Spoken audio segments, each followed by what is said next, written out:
क्या आपको पता है दोस्तों, बी फार्मेसी का सिलेबस चेंज हो रहा है, यानी कि पीसीआई फाइनली अपना जो है नया सिलेबस लॉन्च कर रही है। आपको पता भी है या सिर्फ आप इस ट्रेंड को फॉलो कर रहे हो कि ठुमक ठुमक जानती है माई दे नाल। भाई इधर भी ध्यान रखा करो, क्योंकि अगर आप फार्मेसी स्टूडेंट हो तो ये खबर ने आपको भी चौंका दिया होगा। अब देखो, वैसे तो ये वीडियो अभी नहीं बनानी थी क्योंकि ऑलरेडी बहुत ज़्यादा टाइम हो चुका है इस न्यूज़ को आए हुए, लेकिन फिर भी अभी बहुत सारे बच्चों के डाउट्स हैं कि सर एक्चुअल में हो क्या रहा है और क्या क्या होने वाला है। तो आज की इस वीडियो में हम लोग बिल्कुल इनिशियल से लेकर फाइनल तक सारी बातें जानेंगे कि एक्चुअल में क्या हो रहा है और फार्मेसी पीसीआई क्या करने वाली है और सिलेबस में क्या क्या चेंज होने वाला है। तो देखिए यहाँ पे क्या होता है कि 20 अगस्त को यहाँ पे पीसीआई अपना पहला एक ड्राफ्ट लॉन्च करती है।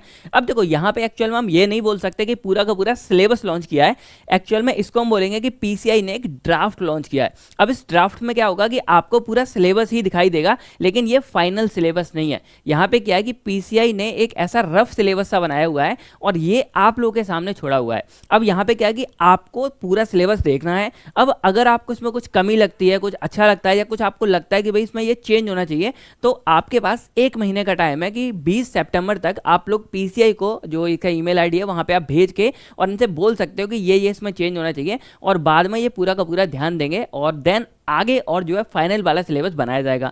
अब क्वेश्चन आता है कि क्या ये इसी साल से लॉन्च होगा, तो ऐसा बिल्कुल नहीं होने वाला है। देखो, जो हमारा पिछली बार सिलेबस जो लॉन्च हुआ था ना, जो अभी आपके सामने मतलब चल रहा है, वो आपका 2016 से 17 वाले सेशन में आया था और इसको भी लगभग 2 साल का टाइम लग गया था पूरा तैयार होने में। सेम यहाँ पे हो रहा है कि आपका ये पूरा काम चल रहा था, अब आपके सामने ड्राफ्ट लॉन्च कर दिया गया है और ये जो सिलेबस है इसका अभी मतलब पूरा सुधार वगैरह किया जाएगा। अभी ये फीडबैक वाले सेशन में है, यानी कि आप लोग का पूरा फीडबैक लिया जाएगा और कोई दिक्कत होगी उसमें सुधार किया जाएगा। और ये जो सिलेबस है ये आपका आने वाला जो सेशन होगा, यानी कि 2026 से 27 वाले जो सेशन होगा, यानी कि अभी जो अगस्त चल रही है और सितंबर शुरू हो गई है, तो ये सितंबर के बाद आगे जो आपका नेक्स्ट जुलाई अगस्त आएगा ना, वहां से जो आपका सिलेबस स्टार्ट होगा, वहां जो फर्स्ट सेमेस्टर वाले बच्चे एडमिशन लेंगे वहां से ये सिलेबस आपका एप्लीकेबल होगा। तो अभी ये आपका सिलेबस एप्लीकेबल नहीं है, अभी आप जो पढ़ रहे हो उसी पर आपको ध्यान देना है और बहुत अच्छे से ध्यान देना है। आगे जो भी सिलेबस आएगा, जैसे भी चेंज होगा, सारी की सारी बातें हम आपको बता देंगे। बाकी चलिए एक बार हम भी जो है इस वाले सिलेबस को यहाँ पे देख ही लेते हैं। तो अगर आप यहाँ पे एक बार नोटिस को देखोगे जो हमने यहाँ पे ओपन किया है, तो देखो यहाँ पे सिंपल क्या है, टाइटल ही दिया हुआ है, invite comments on the proposed draft B pharma syllabus,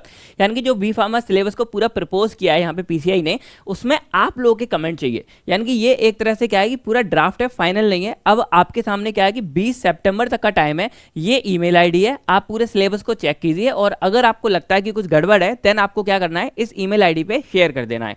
अब देखो हम क्या करेंगे यहाँ पे कि केवल फार्मा के अकॉर्डिंग हम क्या करने वाले हैं कि आप लोग इस वीडियो को देखो, हम थोड़ा बहुत आपको सिलेबस का ओवरव्यू देंगे और जो फाइनल वाली पीडीएफ होगी वो आपको डिस्क्रिप्शन में दे देंगे, ये वाली, आप लोग पूरे सिलेबस को चेकआउट कीजिए।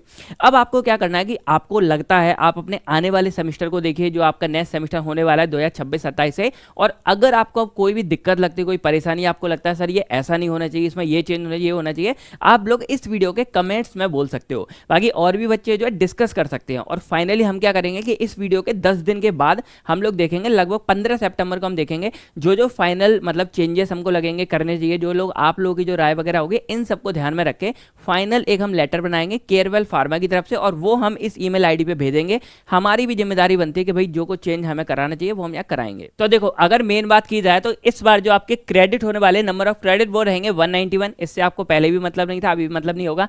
मेन क्या होगा यहाँ पे कि आपको ये चूज करने का, यानी कि इलेक्टिव प्रोजेक्ट चूज करने का ऑप्शन मिलेगा। पहले सिर्फ 8 सेमेस्टर में था, यहाँ कुछ कुछ और मिलने वाला है। और इसके अलावा मेन जो रहेगा, आपको एक्सपेरिमेंटल लर्निंग सिखाने का इस बार ज्यादा प्रयास किया गया है, यानी कि एक्सपेरिमेंटल लर्निंग थोड़ा बहुत आपको थोड़ा अंदर घुस के देखोगे, देखो सिलेबस देखोगे ना आपको समझ आ जाएगा। और इतनी बड़ी चीज बदली गई है तो ये मत सोचो कि तुरंत आपको सब समझ आ जाएगा, थोड़ा बहुत टाइम लगेगा, धीरे धीरे आप इसके साथ भी फैमिलियर हो जाओगे, टेंशन नहीं लेनी है। पर इस बार आपको करंट सिलेबस को ही ध्यान में रखना है। अब इसके अलावा मेन देखो जो मतलब मैं आपको बताता हूँ कि ये आखिर दिया क्यों जा रहा है, तो आपको बताया कि एआई का जमाना आ चुका है और लगभग हर चीज हमारी एआई से कनेक्टेड होती जा रही है। तो फार्मेसी हमारी इस फील्ड में पीछे क्यों रहेगी, इसीलिए जो नया सिलेबस आ रहा है इसमें आप देखोगे कि हर एक सेमेस्टर में आपको एआई से रिलेटेड कोई ना कोई सब्जेक्ट मिलेगा और आपको आर्टिफिशियल इंटेलिजेंस के साथ साथ अपनी फार्मेसी को कंबाइंड करके पढ़ना है और ये मुझे लगता है आने वाले टाइम के लिए काफी अच्छा है। तो अब हम क्या करते हैं कि डायरेक्टली थोड़ा बहुत सिलेबस के बारे में देख लेते हैं, उसके बाद एंड में आप अपनी राय कमेंट करके जरूर बताइएगा। बाकी अब अगर थोड़ा सिलेबस के बारे में बात की जाए तो देखो यहाँ पे हमने थोड़ा समरी फॉर्म में इसको लिख दिया है। जो एक्चुअल वाली पीडीएफ होगी वो आपको डिस्क्रिप्शन बॉक्स में मिल जाएगी, आप पूरा डाउनलोड करके उसको डिटेल में चेकआउट कर सकते हो। अब अगर बात करें अपने फर्स्ट सेमेस्टर के बारे में तो देखो यहाँ पे आपके सामने 6 सब्जेक्ट होने वाले हैं, यानी कि 6 थ्योरी सब्जेक्ट। अब इसमें कुछ इंटरनल भी होंगे और एक्सटर्नल भी होंगे। तो जैसे पहला हमारा आता है जनरल फार्मेसी, तो जो आपका पहले फार्मास्यूटिक्स फर्स्ट था वो आपका यहाँ जनरल फार्मेसी में हो जाता है, यानी कि बेसिक बात आपको यहाँ मिलने वाली है। फिर आपका जो इनऑर्गेनिक केमिस्ट्री था और जो आपकी एनालिसिस थी, उन दोनों को कंबाइन करके आपका सब्जेक्ट बनता है pharmaceutical inorganic and analytic chemistry, ये आ जाएगा। फिर आपका जो एचएपी था और जो आपकी पैथोफिजियोलॉजी था, उनको कंबाइन करके आपका सब्जेक्ट बन रहा है human anatomy physiology and pathophysiology 1। अब ये 1 है, मतलब जो सेकंड सेम है उसमें आपका इसका सेकंड पार्ट देखने को मिलेगा। फिर आपका आता है fourth subject introduction to pharmacognosy, यानी कि आप देख सकते हो कि जो आपकी फार्माकोग्नोसी पहले फोर्थ सेम में आती थी वो आपकी फर्स्ट सेमेस्टर में इंट्रोड्यूस की जा रही है। तो इतना तो भाई क्लियर है कि थोड़ा इफेक्टिव तो सिलेबस को बनाया जा रहा है और थोड़ा और प्रैक्टिकली बनाया जा रहा है कि आप लोग के ज्यादा काम आए और आप लोग थोड़ा और सीख सको। भाई अभी तो मैंने एक आध बार देखा है नर्सिंग वाले आके बोल जाते हैं कि तुमसे ज्यादा टफ तो हमारा सिलेबस है, तुमसे ज्यादा नॉलेज तो हमको मिल रही है। तो अब देखते हैं शायद फार्मेसी वाले भी थोड़ा अपना नाम कर सके। इसके अलावा यहाँ पे 2 ऐसे सब्जेक्ट हैं जो इंटरनल एक तरह से मान सकते हैं और एआई वाला तो हम देख लेंगे। जैसे फिफ्थ हमारा आता है health care psychology and communication skill, तो पहले सिर्फ कम्युनिकेशन स्किल था, अब आपको इसके बारे में पढ़ना है। और 6 आपका आता है AI and Python programming for pharmacy. अब ये एआई वाला अभी आगे जाके पता चलेगा, आपको कंप्यूटराइज पूरा पढ़ना पड़ेगा या आप इसके भी नोट्स वगैरह बनाओगे आगे। जैसे जैसे देखो जब पीसीआई सब कुछ लॉन्च करेगा तो हर ये भी बताएगा कि भाई कैसे पढ़ना है, कैसे नोट्स बनाने, सारी बातें आपको वहां से पता चल जाएगी। बाकी हम तो आपके साथ हैं, आपको टेंशन नहीं लेनी है, जो भी सिलेबस आएगा हम आपको सारा कुछ प्रोवाइड करेंगे, इसका सॉल्यूशन भी प्रोवाइड करेंगे। तो ये हमारा फर्स्ट सेमेस्टर का है। अब इसके अंदर जो है आप अगर ध्यान दोगे तो 4 सब्जेक्ट के आपको प्रैक्टिकल भी देखने पड़ेंगे। बस ये जो आपके 2 हैं यानी कि कम्युनिकेशन और एआई वाला, इसमें आपको प्रैक्टिकल नहीं देखने, बाकी चारों सब्जेक्ट के आपको प्रैक्टिकल फाइल भी बनानी पड़ेगी। तो ये आपका हो गया फर्स्ट सेमेस्टर के बारे में। अब देखो यहाँ पे अगर हम थोड़ा बात करें सेकंड सेमेस्टर के बारे में, तो देखो यहाँ सेकंड सेमेस्टर के अंदर भी लगभग आपके 6 सब्जेक्ट रहेंगे। जैसे हमारा पहला आएगा फिजिकल फार्मास्यूटिक्स फर्स्ट, जो आपका पहले थर्ड सेम में आता था। फिर आपका आएगा फार्मास्यूटिकल ऑर्गेनिक केमिस्ट्री, ये भी आपका थर्ड सेम से स्टार्ट नहीं, ये तो आपका सेकंड से स्टार्ट होता था। फिर आपका human anatomy physiology and pathophysiology second आएगा, जो फर्स्ट सेम में था, उसका पार्ट 2 हो गया। फिर आपका फार्माकोग्नोसी एंड फाइटोकेमिस्ट्री आएगा। फिर आपका बायोकेमिस्ट्री हो गया और देन आपका आता है AI and Python programming for pharmacy 2, जो आपका इसमें पहले था। बायोकेमिस्ट्री आपका ठीक रहेगा। तो यहाँ भी आपके सामने लगभग 6 सब्जेक्ट रहेंगे। देखो ये तो क्लियर है कि सिलेबस तो थोड़ा बहुत आपका बढ़ने वाला है। पहले भी कुछ लोगों को ये ज़्यादा लगता था, लेकिन अब आप जो है एक्चुअल फार्मेसी में आने वाले हो और इसके अंदर भी लगभग 5 सब्जेक्ट, यानी कि आप एआई वाले को छोड़ दोगे तो सभी का आपको प्रैक्टिकल भी पढ़ना पड़ेगा और प्रैक्टिकल फाइल वगैरह भी आपको सभी की बनानी पड़ेगी। तो इस तरह आप आगे भी जो है हर एक सेमेस्टर का यहाँ देख सकते हो, मैं यहाँ पे आपको प्रोवाइड कर दूंगा। सभी में किसी में कुछ सब्जेक्ट हैं, जैसे यहाँ पे अगर देखा जाए थर्ड सेम के अंदर, तो यहाँ पे आपको 3 सब्जेक्ट के यहाँ पे प्रैक्टिकल भी देने हैं। जो आपका पहला आता है फार्मास्यूटिकल डोजेस फॉर्म, फिर आता है हेटेरोसाइक्लिक कंपाउंड एंड स्टीरियोकेमिस्ट्री। अब ये आपका पहले जो ऑर्गेनिक के अंदर का पार्ट था, अब ये पूरा हेटेरोसाइक्लिक के ऊपर अलग से ही सब्जेक्ट बनाया जा रहा है। डोजेस फॉर्म आपका पहले एक पार्ट था फार्मास्यूटिक के अंदर, अलग से सब्जेक्ट बनाया जा रहा है। और जनरल फार्माकोलॉजी, ये स्टार्टिंग के 2 चैप्टर थे हमारे फार्माकोलॉजी के, पूरा सब्जेक्ट बन रहा है। फिर फार्मास्यूटिकल माइक्रोबायोलॉजी सेम रहेगा और इधर आपका इंजीनियरिंग सेम रहेगा। अब जो ये 3 सब्जेक्ट हैं, यानी कि 1 2 3 4 5, ये 5 आपके मेन सब्जेक्ट रहेंगे। जो आपका एनवायरमेंटल साइंस है ये आपका इंटरनल के अंदर आएगा।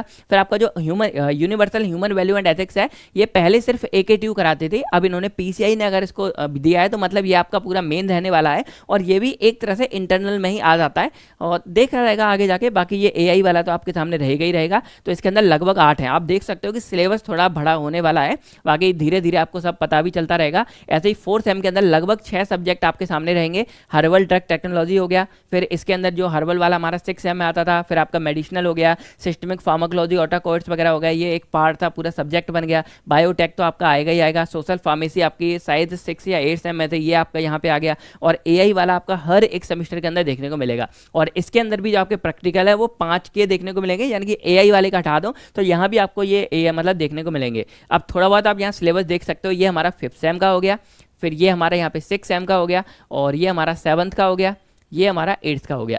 तो ये कुछ सिलेबस है जो आप देख सकते हो। बाकी देखो मैं ये बोलूँगा कि आप लोग फार्मेसी के स्टूडेंट हो, आप लोग अभी फार्मेसी कर रहे हो, तो ये आपकी एक मोरल ड्यूटी बनती है, यानी कि भाई कर्तव्य आपका एक तरह से बनता है, जिम्मेदारी बनती है कि आपका जो फार्मेसी है ना, यही आगे जाके आप इसमें कैरियर बनाने वाले हो, यही आपको रोजी रोटी देने वाली है। तो ये आपका कर्तव्य बनता है कि फार्मेसी में होके आप इसकी जिम्मेदारी निभाओ और इस वाले सिलेबस को आप लोग देखो और इसमें अपना योगदान जरूर प्रोवाइड करो। यानी कि आप एक बार सिलेबस को देखो, आपके जो आने वाले सेमेस्टर हैं उनके सिलेबस को देखो, आपको लगता है कुछ गड़बड़ है या आपको लग रहा है भाई ये तो बहुत बढ़िया है, या आपको ये लगता है कि इसमें कुछ एडअप होना चाहिए, तो आप लोग चाहो तो डायरेक्ट उस ईमेल आईडी पे भेज सकते हो लेटर, या आप लोग इस इस वाली वीडियो के कमेंट करके सब कुछ अच्छे से बता सकते हो, आप एक दूसरे से डिस्कस करके भी जो है अच्छे से बता सकते हो। और यही बोलूँगा बच्चों, जरूर देखो और जरूर कमेंट करो। बाकी हम ट्राई करेंगे 10 दिन के बाद में कंबाइंड फॉर्म में पूरा मतलब सबकी प्रॉब्लम को लेते हुए हम एक पूरा ईमेल करेंगे अपने पूरी पीसीआई को और अपनी तरफ से भी पूरी जिम्मेदारी निभाएंगे। तो यही था आज के इस वीडियो में।